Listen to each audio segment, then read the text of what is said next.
الرجیم بسم اللہ الرحمن الرحیم۔ ناظرین کرام السلام علیکم ورحمۃ اللہ وبرکاتہ۔ امید آپ سب خیریت سے ہوں گے۔ میرے چینل پر نئے آنے والوں کو خوش آمدید۔ سب سے پہلے میں آپ سے گزارش کرتا ہوں کہ آپ میرے چینل کو سبسکرائب کریں، بیل آئیکن کو دبائیں، لائک کریں، کمنٹس لکھیں تاکہ میری ہر آنے والی ویڈیو آپ کو براہ راست آپ تک پہنچ سکے۔ تو آج کا جو موضوع ہے وہ ہے والد کی عظمت۔ ویسے تو آپ نے ہمیشہ والدہ کی عظمت شان سنی ہوگی، لیکن آج آپ کو میں والد کی عظمت کے بارے میں کچھ بتانا چاہوں گا کہ اللہ پاک نے قرآن مجید میں بھی جا بجا والدین کے بارے میں ارشاد فرمایا وبالوالدین احسانا، اپنے ماں باپ کے ساتھ اس نے سلوک کے ساتھ پیش آؤ۔ اسی طرح اور بھی جا بجا مختلف جگہ پہ اس کی والد کی شان کے بارے میں آیا ہے۔ تو آپ کو ایک حدیث پاک کا واقعہ آپ کی سماعتوں کی نظر میں کرنا چاہتا ہوں، غور سے سنیں، عمل کریں، انشاءاللہ آپ کی دین دنیا جو ہے وہ سمجھ جائے گی۔ جو ماں باپ کے ساتھ بے ادبی گستاخی کرتے ہیں تو ان کی عبادات بھی جو ہے وہ مردود ہو جاتی ہیں۔ میرے آقا صلی اللہ علیہ وسلم کے حضور ایک نوجوان صحابی آپ کے پاس آتا ہے، عرض کرتا ہے یا رسول اللہ صلی اللہ علیہ وسلم، میرا جو باپ ہے وہ میری چیزیں اٹھا دیتا ہے، تو آپ برائے کرم ان کو فرمائیں کہ وہ میری چیزیں نہ اٹھائیں۔ وہ ادھر ہی بیٹھا تھا تو آقا کریم صلی اللہ علیہ وسلم نے ایک صحابی کو بھیجا تاکہ اس نوجوان کے والد کو آپ بلا کے لے آئیں۔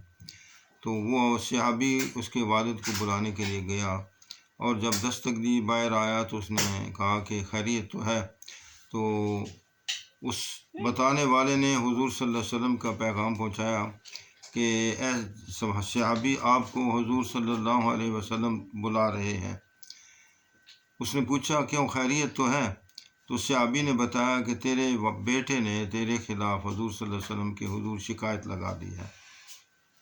وہ بڑا پریشان ہوا، اب سوچتا ہے، ذہن میں سوچتا ہوا آیا، اور اس نے یہ باتیں ذہن میں سوچیں اور اشعار لکھے۔ اشعار کا ترجمہ کچھ یوں ہے: اے میرے بیٹے، جب تو پیدا ہوا تو ہمیں بہت زیادہ خوشی ہوئی، تو میں نے سمجھا کہ میرے ہاتھ بٹھانے والا آ گیا ہے۔ جب تو تکلیف میں ہوتا تھا تو ہم تجھ سے زیادہ تکلیف میں ہوتے تھے، پریشان ہوتے تھے۔ جب تو تکلیف سے روتا تھا اور نہیں سوتا تھا تو ہماری نیندیں بھی ختم ہو جاتی تھیں۔ تو اس طریقے سے ہم نے تمہیں ہر معاملے میں ہم نے سایہ دیا ہے۔ جب تو بھوک میں ہوتا تھا تو ہم اپنی بھوک بھول جاتے تھے۔ اس قسم کے انہوں نے ذہن میں اشعار لکھے صحابی نے، ابھی ان کے خود کانوں نے نہیں سنے، ابھی وہ سوچتا ہوا، وہ اشعار کہتا ہوا ذہن میں حضور صلی اللہ علیہ وسلم کے پاس تشریف لے آیا۔ تو جب آیا اس نے سلام کہا تو ایک طرف بیٹھ گیا، تو حضور صلی اللہ علیہ وسلم نے فرمایا کہ جب وہ آ گیا تو ادھر جبریل علیہ السلام بھی تشریف لے آئے۔ اللہ پاک نے فرمایا میرے جبریل، میرے محبوب کو بولو کہ سب سے پہلے اس آدمی سے پہلے وہ اشعار سنے کہ جو وہ گنگناتا رہا ہے، ذہن میں لکھ کے لایا ہے، دل میں لکھ کے لایا۔ تو میرے آقا صلی اللہ علیہ وسلم نے اس صحابی کو کہا کہ اے صحابی، تو رستے میں آتا ہوا جو اشعار کہتا رہا ہے وہ اشعار ہمیں سنا دے۔ تو وہ رونے لگا، اس کی آنکھیں چھم چھم برسنے لگی، کہنے لگا میرا اللہ کتنا کریم ہے کہ وہ اشعار، وہ بات جو میرے کانوں نے ابھی نہیں سنی ہے، وہ عرش پہ بیٹھنے والے میرے خدا نے سن لی ہے۔ تو میرے آقا صلی اللہ علیہ وسلم نے فرمایا کہ جبریل امین کہتے ہیں کہ وہ اشعار سناؤ۔ تو اس نے وہ اشعار سنایا جو میں نے جس کا مفہوم آپ کو بتایا کہ تو جب چھوٹا تھا تو ہم تو اسے پیار کرتے تھے، ہم بہت آسرا تھا، ہم امید لگائے بیٹھے تھے کہ تو جوان ہوگا تو ہمارا بازو بنے گا، ہمارا ساتھ بنے گا۔ تو اس طریقے سے سارے ایک ایک جو بات ماں باپ کے تو جذبات ہوتے ہیں، جو خیالات ہوتے ہیں، جو ماں باپ کے احساسات ہوتے ہیں، آج کل بھی جو بچہ پیدا ہوتا ہے تو ماں باپ کے کیا احساسات ہوتے ہیں۔ تو جب یہ بات کی اس نے اشعار سنائے تو ادھر وہ سناتا ہوا بھی اشک بار ہے، اور حضور صلی اللہ علیہ وسلم کی چشمان مقدس سے بھی آنسو نکلنے لگے، بہنے لگے۔ تو جب وہ اشعار سنا چکا تو اب اس انداز میں تھا، پتہ نہیں اب حضور صلی اللہ علیہ وسلم میرے لیے کیا حکم فرماتے ہیں۔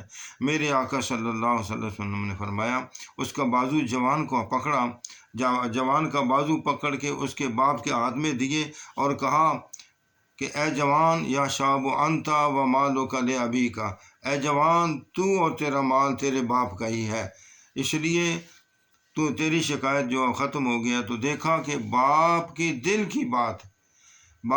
کی بات عرش پہ رہنے والے اللہ نے سن لی ہے۔ آج بھی اگر کوئی اولاد ماں باپ کے بارے میں غلط سوچے گا تو یہ یاد رکھ لیں اس کی عبادات مردود ہو جائیں گی، چاہے وہ جتنی بھی عبادت کرتا رہے، جتنا بھی کچھ کرتا رہے، لیکن اگر وہ ماں باپ کے بارے میں برا سوچے گا، برا خیال کرے گا تو عرش کا مالک ان کو معاف نہیں کرے گا۔ بزرگان دین فرماتے ہیں کہ جتنے بھی گناہ انسان کرتا ہے ان کی سزا اللہ پاک مؤخر کر دیتا ہے، یا تو ان کی سزا قیامت کے دن دے گا تو یا پھر ان کو معاف بھی کر سکتا ہے، وہ اللہ کریم ہے نا۔ لیکن ماں باپ کا گستاخ جو ہوگا اس کو اللہ پاک کبھی بھی معاف نہیں کرے گا۔ لہٰذا دوستان گرامی قدر، سامعین کرام، اپنے ماں باپ کے ساتھ حسن سلوک سے پیش آئیں۔ اگر کبھی کوئی پریشانی ہو، کوئی تکلیف ہو تو ماں باپ کے پاؤں دھو لیں، ماں باپ کے پاؤں کو ہاتھ لگا کے ماں باپ کو وسیلہ بنا کے اللہ سے دعا کریں، تو مجھے یقین ہے، امید ہے کہ اللہ پاک آپ کی پریشانیاں دور کرے گا۔